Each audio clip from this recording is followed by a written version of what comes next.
आज तक इस संसार में जितने भी महापुरुष आए उनके पास भी उतना ही समय था जितना आज आपके पास है। उतनी ही घड़ियां थी, उतने ही पहर थे। अंतर बस इतना कि उन्होंने चिंता में समय नष्ट नहीं किया। उन्होंने योजना बनाई, उसे कार्यान्वित किया और जीवन में महान से महान कार्य किए, जिसके कारण आज भी हम उन महापुरुषों को स्मरण करते हैं।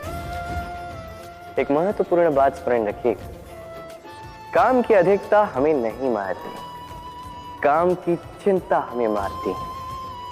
तो इस चिंता को कहीं त्याग दीजिए और निरंतर प्रयास कीजिए। योजनाबद्ध बन जाइए और जीवन में केवल आगे बढ़िए। आनंद ही आनंद होगा।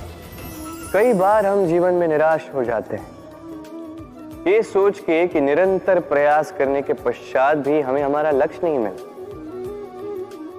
हम समझ नहीं पाते हो क्या रहा है। कई बार ऐसा लगता है कि वो लक्ष्य जो हम चाहते हैं, वो स्वप्न जो हमने देखा, जिसके लिए हमने निरंतर प्रयास किए, हम कदाचित उसके योग्य ही नहीं। वो लक्ष्य ही हमारे लिए ठीक नहीं। हमारा मनोबल टूट जाता और ये अत्यंत कठिन परिस्थिति होती। अब ऐसे में किया क्या जाए, आपको समझाता हूं एक उदाहरण द्वारा। कभी किसी वृक्ष को देखिए, वो भी अनेक कठिनाइयों का सामना करता है, जैसे पतझड़। पतझड़ के आते ही वृक्ष हार नहीं मानता, अपने पत्तों को, अपने पुष्पों को बदल देता है, किंतु जड़ों को नहीं बदलता। वो उस पर अडिग रहता है और पतझड़ के जाते ही अब वृक्ष को देखिए, पुनः हरा भरा होकर खिल उठता। इसी प्रकार आप भी जीवन में निरंतर प्रयास करते रहें। फिर भी यदि आपको सफलता नहीं मिलती है तो अपना मार्ग बदलिए, किंतु आगे बढ़ते रहें, निरंतर प्रयास करते रहें। किसी न किसी मार्ग से, कहीं ना कहीं से आप पहुंचोगे तो आप जानोगे कि आपकी सफलता आप ही की प्रतीक्षा कर रही है। स्वप्न, ये शब्द हमारे जीवन में कितना महत्वपूर्ण है। कुछ स्वप्न ऐसे होते हैं जो हम रात्रि की मीठी निद्रा में देखते हैं, तो कुछ स्वप्न हम खुली आंखों से देखते हैं। कुछ स्वप्न हमें मीठी नींद देते हैं, तो कुछ हमें सोने ही नहीं देते। अब खुली आंखों से देखे जाने वाली ये स्वप्न छोटे हो सकते हैं या बड़े, किंतु इससे जुड़ी होती है सफलता।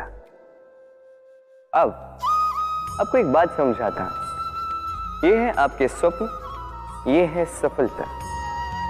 अब इनके मध्य की कड़ी है कठिनाई।